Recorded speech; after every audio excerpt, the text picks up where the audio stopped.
여러분 혹시 고통으로 얻은 이익이라고 하는 말을 들어보셨습니까? 2022년 5월 23일 국제구호기구 옥스팜은 스위스 다보스에서 열리는 세계경제포럼 연차 총회에서 고통으로 얻은 이익이라는 제목의 보고서를 발표했습니다. 이 보고서에 따르면 코로나19 팬데믹 기간 동안 부자들의 자산과 기업의 수익이 어마어마하게 증가했다고 보고했습니다. 그들은 팬데믹의 2년 기간 동안 어쩌면 이 투쟁의 현장이 있게 된 그 2년여의 시간 동안 그들이 모은 자산이 과거 23년 동안 축적한 것과 맞먹는다고 합니다. 보고서에 따르면 2022년 코로나 위기와 불평등 심화, 우크라이나 전쟁 등으로 2억 6천만 명이 극빈층으로 전락하리라 예측했습니다. 팬데믹 기간 중에 약 30시간마다 새로운 억만장자가 탄생했으며 한 명의 새로운 억만장자가 등장할 때마다 100만 명의 사람들이 극빈층으로 내몰렸습니다. 많은 사람의 고통을 재료 삼아 특정한 사람의 이익이 보장되는 시대, 우리는 그런 시대 속에 살고 있습니다. 가난한 자를 더 가난하게 하는 고통으로 부자가 더 부자가 되는 사회인 것이죠. 이런 부의 불평등은 사회의 한 단면입니다.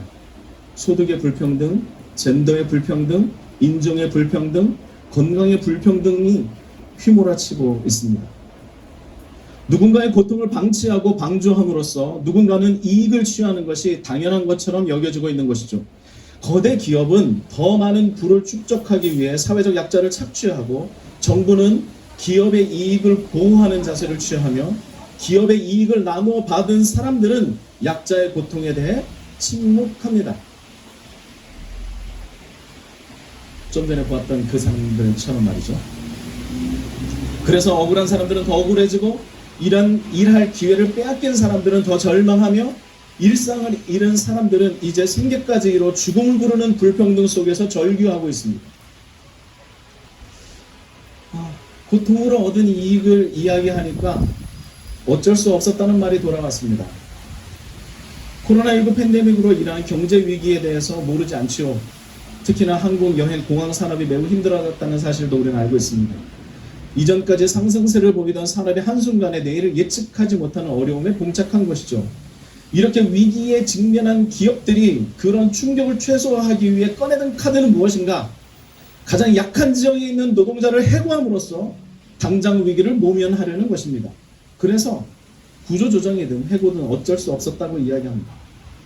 그래요? 기업이 어려워졌다는 것 이해갑니다. 그런데 아시아나항공의 경우 2020년 상반기 정부로부터 막대한 규모의 기간산업 안정기금을 지원받지 않았습니까? 그렇다면 고용 총량 유지와 이익 공유를 적극적으로 하셔야 했던 건 아닌가요? 고용 총량이라고 하는 그 이야기 가운데 간접 고용 노동자의 고용 유지에는 의무가 아니어서 어쩔 수 없었다라고 이야기하시는 겁니까? 기업의 이익을 유지하기 위해 누군가를 더 고통스럽게 만드는 것, 그것이 어쩔 수 없는 선택이었다라고 말하는 여러분들이 과연 이 땅에서 함께 살아가고 있는 인간으로서의 모습을 갖추고 있다라고 생각합니까?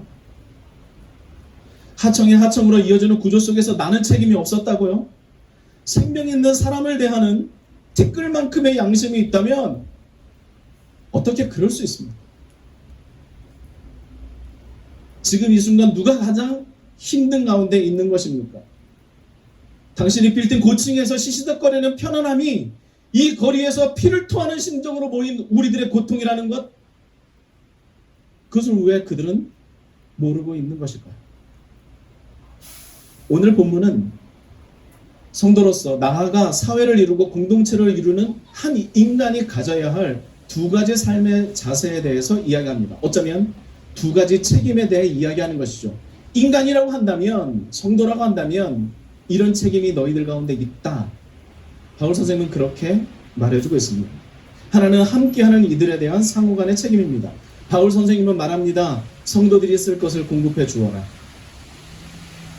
오늘날 한국 교회든 사회든 기본적으로 필요한 것은 같은 교회, 같은 공동체, 같은 회사 안에 있었다라고 한다면 서로 간에 쓸 것을, 서로 간의 일상을 책임져주고 공급해주는 일을 당연히 했어야만 합니다. 쓸 것이란 단순한 지폐 몇 장이 아닙니다. 물질적인 필요를 채워주는 것을 넘어서서 서로의 일상을 책임져주는 것이죠. 도움이 필요한 사람을 돕고 서로의 존재를 존중하는 것입니다. 정서적으로 채워주고 품어주는 것이죠. 단순한 원조가 아니라 상대의 필요에 관심을 가지고 그의 일상에 물들며 함께 살아가는 것입니다. 내가 어려우면 누군가를 내쫓는 방식이 아니라, 내가 불편하면 저 약한 사람을 내쫓는 방식이 아니라, 나와 다르면 소외시키고 배제하는 방식이 아니라 끝까지 함께 서로의 필요를 채워가야 합니다. 기업의 이익을 보호하기 위해 가난하고 힘없는 사람을 고통 속에 몰아넣지 말아야 합니다. 부당해고를 통해 이익을 누리는 것, 그런 것 하지 말아야 합니다. 노동자의 뼈와 살을 태워 기업가의 만찬을 준비해서는 안 됩니다. 그것은 인간이 혹은 성도라고 불리는 사람들이 하는 것이 아닙니다. 더 나누며 돌보라고 성경은 가르치고 있습니다. 함께하는 노동자, 함께하는 성도, 함께하는 서로를 위해 필요를, 일상을 채워주고 책임을 지라고 말하고 있습니다. 우리 회사 안에서 함께 기쁨과 슬픔을 나누며 그 어려운 시절을 보냈던 사람들 어느 한순간에 내쫓는 것이 아니라 끝까지 책임졌어야 하는 것이죠.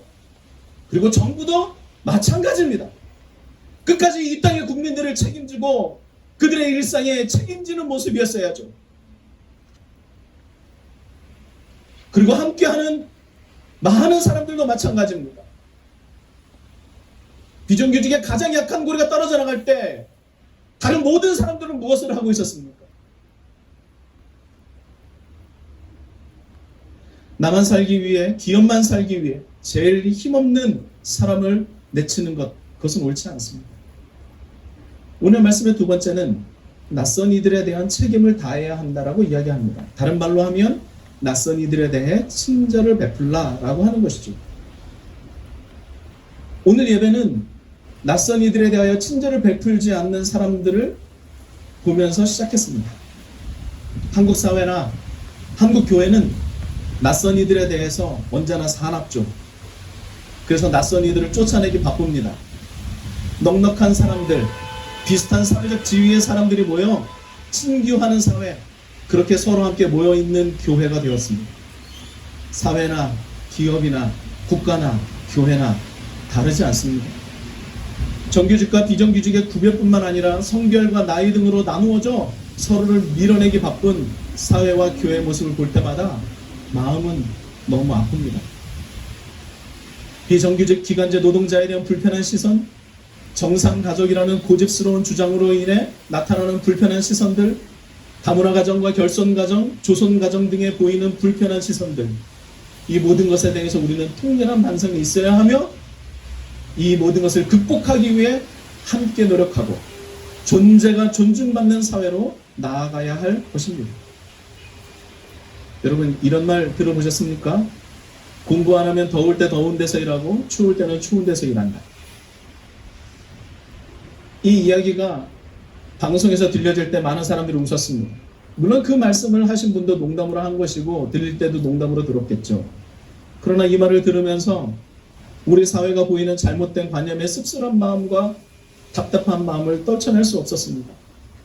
능력이 부족한 사람, 실패한 사람, 성공하지 못한 사람, 루저와 잉여로 불리는 사람, 그 사람이 있다는 기본적 이해, 그 기본적 이해가 없었던 것이죠. 그래서 노동도, 일상도, 사람도 그 자체로서는 존중받을 수 없는 계급적 인식이 우리 사회에, 그리고 아주 많은 사람들 가운데 너무나 만연하다는 것, 그것이 너무나 마음 아팠습니다.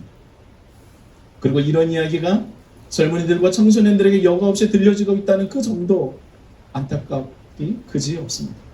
여러분, 1977년 한국노총이 전국 여성 노동자에게 가장 이상적인 작업장에 대해 질문했습니다. 48%의 가장 높은 응답률을 보인 것이 인간적인 대접을 받는 직장이라고 답했습니다. 인간적인 대접 말이죠. 인간에 대한 존중. 어쩌면 우리 모두 사람이기 때문에 존중받을 권리가 있고 서로에게 책임을 다하는 세상, 그런 세상을 1977년 그때에도 바라던 세상이었나 봅니다. 그로부터 수십 년이 흐르고 문화와 문명이 바뀌었고, 그리고 수많은 차량과 그리고 매우 높은 경제 성장을 이루었는데도 우리는 인간 대접을 받고 있는 것인지, 청소 노동자가 화장실에서 도시락을 먹고 경비 노동자는 폭언과 폭행에 노출되어 있고 운전 노동자도 다를 바 없어서 두꺼운 방울벽 뒤에서 운전해야 하는 현실, 추울 때 추운 데서 일하고 더울 때 더운 데서 일하는 노동자들은 허드렛 일이나 하는 사람으로 치부되는 오늘, 어쩌면 1977년 그 과거에 여전히 머물러 있는지 모릅니다. 낯선 이들, 이때 이 땅에 존재하는 모든 이들에 대한 친절과 환대를 강조했던 바울의 가르침, 그 가르침은 예나 지금이나 변함없이 우리들에게 유효합니다. 많은 사람들이 그러한 가르침을 들었음에도 불구하고 오늘 우리 사회는 존중보다 혐오가 더 익숙해 보입니다. 오늘 성경은 그런 낯선 이들을 맞이하고 친절을 베풀어야 한다라고 말합니다. 그런데 이런 생각 해보셨습니까? 나도 낯선이일 수 있다는 생각. 나도 누군가에게 낯선이어서 그들의 환대와 친절이 필요하다는 건 말이죠. 나도 어느 순간 쫓겨난 자가 되어 거리에 나앉을 수 있을 수 있다는 생각. 어느 순간 나도 실패한 자가 되어 내가 그렇게 조소했던 그 사람의 위치에 내가 있을 수도 있다라는 생각 말이죠. 그래서 나 또한 환대와 친절이 필요하다는 것, 그 사실을 조금이나마 빨리 깨닫는 이 사회, 그리고 교회였으면 좋겠습니다. 낯선 이에 대한 존중, 이것은 곧 나 자신에 대한 존중과도 이어진다는 것을 알아야만 합니다. 바울 선생님은 같은 공동체 안에 있는 사람에 대한 책임뿐만 아니라 모든 사람들에 대한 책임도 함께 강조하고 있습니다. 서로 존중하고 필요를 채우며 환대하고 섬기는 교회로, 또 그런 사회로 우리 한 걸음 나아가면 좋겠습니다. 그리고 그런 사회에 대한 꿈이 이 아시아나 KO 투쟁의 현장에서 그런 소망이 움트고 꽃피기를 기대합니다. 우리 그날을 향해서 함께 나아갑시다.